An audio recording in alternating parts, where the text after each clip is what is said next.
Pashka ortodokse I bashkon diasporën shqiptare. Besimtarët ortodoks në Shqipëri në diasporë këtë ditë që simbolizon ngjalljen e Krishtit, duke cilësuar atë si një moment të shenjtë për një ndikim të thellë në moralin e qytetërimit perëndimor. Besimtarët ortodoks të gjithë besimtarëve të Zotit ju uroj këtë ditë Pashke, këtë ditë të shenjtë të ngjalljes së Krishtit mbret, burrit, hyjit, që me mësimet e tij ka ndikuar më shumë se kushdo tjetër në moralin e qytetërimit perëndimor. Në një atmosferë të mbushur me dritë, besim dhe emocion, komuniteti shqiptar ortodoks në Shtetet Bashkuara kremtoi festën e shenjtë të Pashkës, duke sjellë në jetë një nga momentet më të rëndësishme të kalendarit krishterë ringjalljen e Krishtit. Si në katedralen e Shën Gjergjit në Boston, në të gjithë kishat e tjera ortodokse shqiptare në Amerikë, qindra besimtarë u mblodhen mes natë për vigjiljen e madhe të Pashkës, me qerin të ndezur në duar, ata pritën momentin solemn ku u shpall lajmi I madh, Krishti u ngjall, I cili u përcoll me përgjigjen tradicionale, vërtet u ngjall. Procesioni rreth kishës, liturgjia hyjnore krijuan një atmosferë të rrallë shpirtërore ku tradita dhe gjuha shqipe u ruajtën me përkushtim.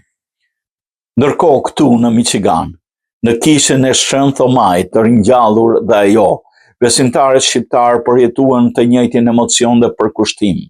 Ritet e Pashkës u drejtuan nga prifti I ri Eugene Shkurti, I cili u dhoqi shërbesat me një frymë të re dhe aftësinë me komunitetin. Salla ishte mbushur si asnjëherë tjetër, plotë për plotë dhe njerëzit qëndronin edhe në këmbë.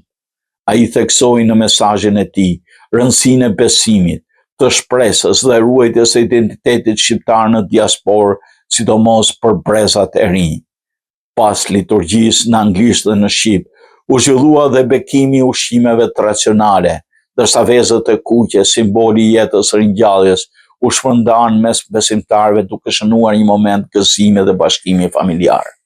Këto kërcënime dëshmojnë se edhe larg dheut, traditat dhe besimi mbeten të gjallë. Edhe këtu në Michigan, Pashka ortodokse u shndrua në një urë shpirtërore që bashkon shqiptarët, duke përcjellë një mesazh të fortë, drita e ringjalljes nuk njeh kufi. Në një botë që lëviz me ritmin e alarmit të telefonit dhe anktin e lajmeve të përditshme, Pashkët rrezikojnë të mbeten thjesht një stacion kalendarik, një fundjavë gjatë, një tryezëm e pasur, një fotografi me vezë të kuqe në rrjetet sociale. Por në thelbin e tyre, Pashkët nuk janë një dekor, por një thirrje për ringjallje jo vetëm të Krishtit me besimin e krishterë, por të vetë njeriut me ndërgjegjen e vet. Pashkët janë paradoksi më I madh I historisë njerëzore, vdekja që kthehet në jetë, humbja që shndrohet në fitore, errësira që thyet nga drita. Ky paradoks sot duket më I largët se kurrë, sepse shoqëria moderne është ndërtuar mbi logjikën e kundërt, mbi përfitimin e menjëhershëm, mbi suksesin e dukshëm, mbi fuqinë që matet me ndikim jo me sakrificë. E në këtë kuptim, mesazhi I Pashkëve është jo vetëm fetar, por dhe thellësisht antikulturor në kuptimin e të sotme. Në thelbin e besimit krishter, Pashkët nuk janë thjesht një simbol, por ngjarja themelore që jep kuptim gjithçkaje. Vdekja dhe ringjallja e Krishtit. Kryqi nuk është vetëm një instrument vuajtje, por një akt I dashurisë sakrifikuese, ku Zoti bëhet pjesë e fatit njerëzor deri në skaj. Në këtë akt, besimtari sheh jo vetëm dhimbjen, por dhe një identifikim hyjnor me njeriu, një solidaritet që të kalon historinë. Kjo është arsyeja pse besimi në Krishtin nuk është vetëm një pranim dogmatik, por një marrëdhënie ekzistenciale me një Zot që ka kaluar përmes vdekjes për të dhënë jetë. Ndërsa ringjallja e Krishtit përbën kulmin e këtij misteri, ajo është jo vetëm triumfi mbi vdekjen, por themeli I shpresës së krishterë. Nëse kryqi është realiteti I dhimbjes, ringjallja është përgjigja ndaj saj. Për besimtarin, ajo nuk është thjesht një ngjarje historike, por një premtim se vdekja nuk është fundi, se e keqja nuk e ka fjalën e fundit, se jeta ka një dimension përtej asaj që shohim. Kjo e bën bekimin një akt guximi në një botë që shpesh e redukton njeriu në përkohësi. Pashkët katolike dhe ato ortodokse kanë të njëjtin kuptim teologjik. Festojnë ringjalljen e Jezu Krishtit, por ndryshojnë kryesisht në mënyrën e llogaritjes së datës. Kisha katolike përdor kalendarin gregorian, ndërsa kisha ortodokse ndjek kalendarin julian për llogaritet liturgjike dhe ka një rregull shtesë që pashkët të bien pas pashkëve hebraike Passover. Për këtë arsye, pashkët ortodokse zakonisht festohen më vonë, edhe pse në disa vite mund të përkojnë. Ndryshime kanë dhe traditat dhe ritualet. Në kishën katolike teksti vjet tek mesha e pashkëve dhe ceremonitë janë më të strukturuara, ndërsa në traditën ortodokse kulmi është ceremonia e mesnatës me qirinë dhe përshëndetjen Krishti u ngjall, dhe simbolika popullore ndryshon disi. Në perëndim hasen elementë si vezët dekorative me figurat e lepurit, ndërsa në lindje vezët e kuqe kanë një kuptim të fortë shpirtëror.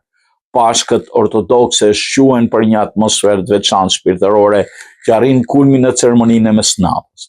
Besimtarët mblidhen në kishë duke mbajtur qirinë të ndezur në momentin kur shpallet se Krishti u ngjall.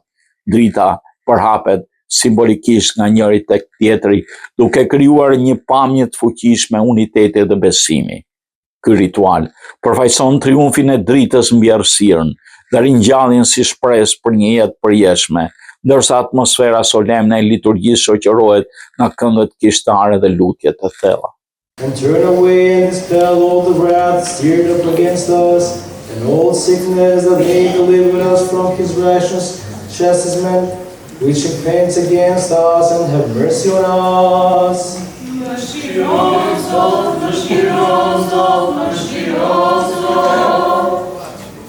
us, O God, our Savior, the hope of all the ends of the earth, and for those who are far off upon the sea, and be gracious, O Master, and unto us sinners, and have mercy on us.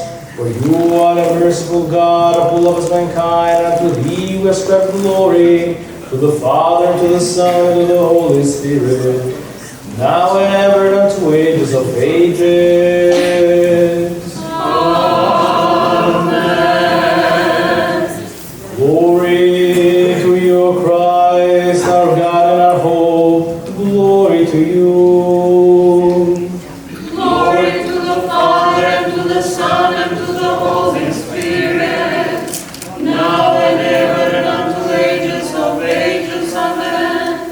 Lord have mercy, Lord have mercy, Lord have mercy. Father, bless. Save Christ, the true God, to the praise of his most true mother, our venerable and God-fearing Father, and of all the saints. Mercy on us and save us, for he is good, and loveth mankind. Amen.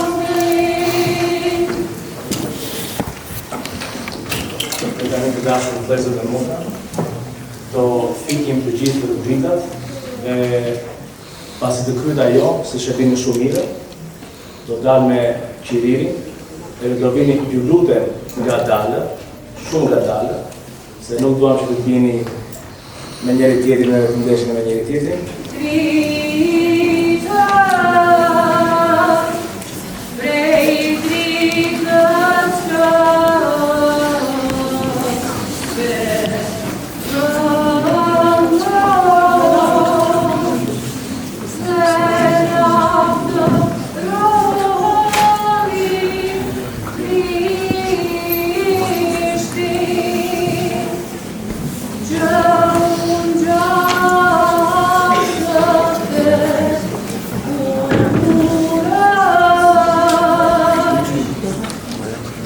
Shkëndajmë me njëri tjetrin. Futamente. Sozini, mos u.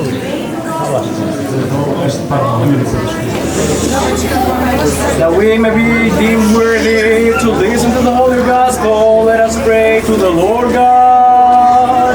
Lord have mercy, Lord have mercy, Lord have mercy. Wisdom, let us listen to the Holy Gospel.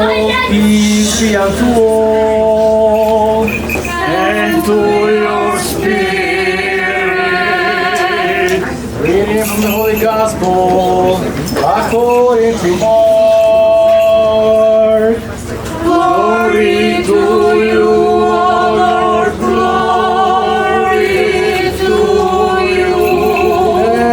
tent.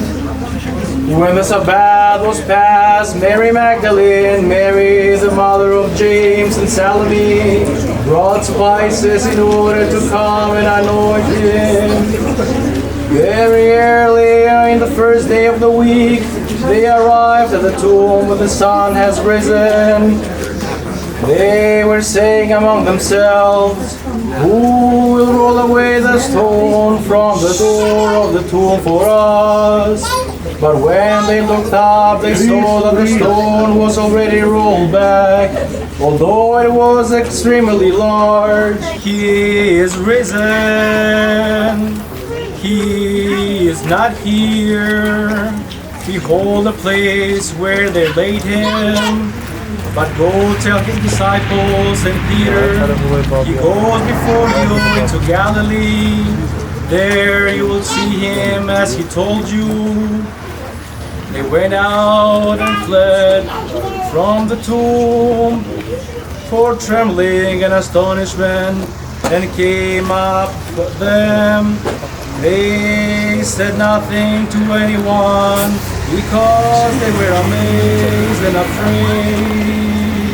Lenera që të vijnë e ta luajnë, edhe shumë shpejt në mëngjes të parën në ditë të javës, vinë në varë ndërsa po lindte dielli, edhe stoshin mes tyre, cili do të na rrotullisë gurin prej derës së varit, edhe kur hodhën sytë, shohin se guri ishte rrotullisur, sepse ishte fort i madh, edhe si hynë në varë, Ala një djalosh duke ndenjur në të djathtë, të veshur me roba të bardha dhe u trembën. Glory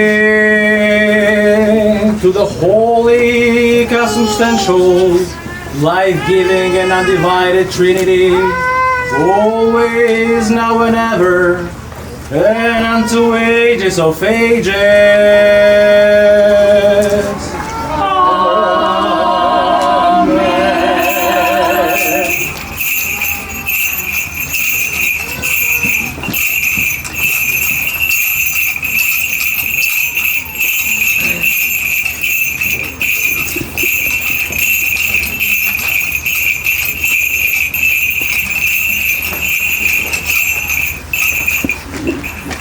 Krishti unë gjallë së vdekur është, me vdekje shtregi, dhe varosure. The Lord the strong, the valiant, the Lord valiant in battle, gates rise your ashes. Rise, you answer doors, let the King of Glory in.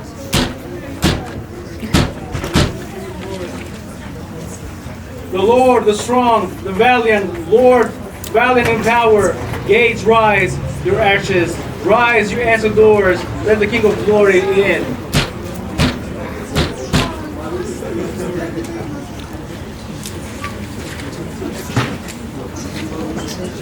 The Lord, He is the King of Glory. He is the Lord of hosts. The King of Glory is He.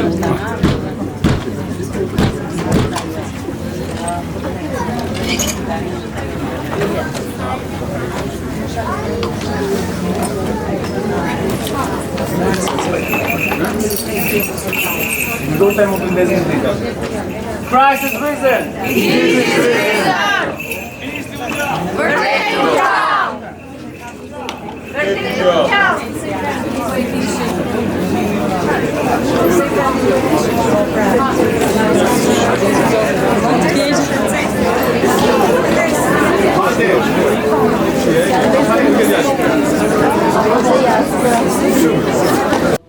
Të dashur teleshikues të televizionit të shqiptarëve të Amerikës, kremtimi i festës së Pashkëve, kremtimi i ringjalljes së Krishtit, edhe tek besimtarët ortodoks këtu të kishës së Shënt Thomait, u kremtua me celebritetin që meriton kjo ngjarje veçantë.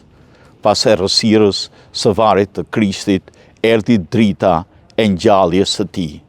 Është kjo dritë që ata po e përcjellin me qirinë e tyre të ndezur në shtëpitë e tyre. po përhapin fjalën e Zotit, se Krishti u ngjall, se ai lindi së vdekurish, duke marrë mbi vete gjithë mëkatet e njerëzimit për të sjell paqen në mes nesh. Është pikërisht kjo liturgji që përfundon këtu me qirinjt e ndezur që marrin udhën drejt shtëpive të këtyre besimtarve duke përcjell fjalën e Zotit, fjalën e Krishtit. Po, Krishti u ngjall së vdekurish dhe me ngjalljen e tij jetën solli. Tek të gjithë besimtarët, edhe tek ata të kishës 96 vjeçare të Shën Thomait, fjala e Zotit po përhapet në këto momente me qërinë që ata marrin me vete. Miru takofshim në evenimente të tjera. Gëzuar Pashkët. Thoj edhe një falë, të gëzuar Pashkët. Gëzuar Pashkët. Gëzuar këto ditë të bekuara.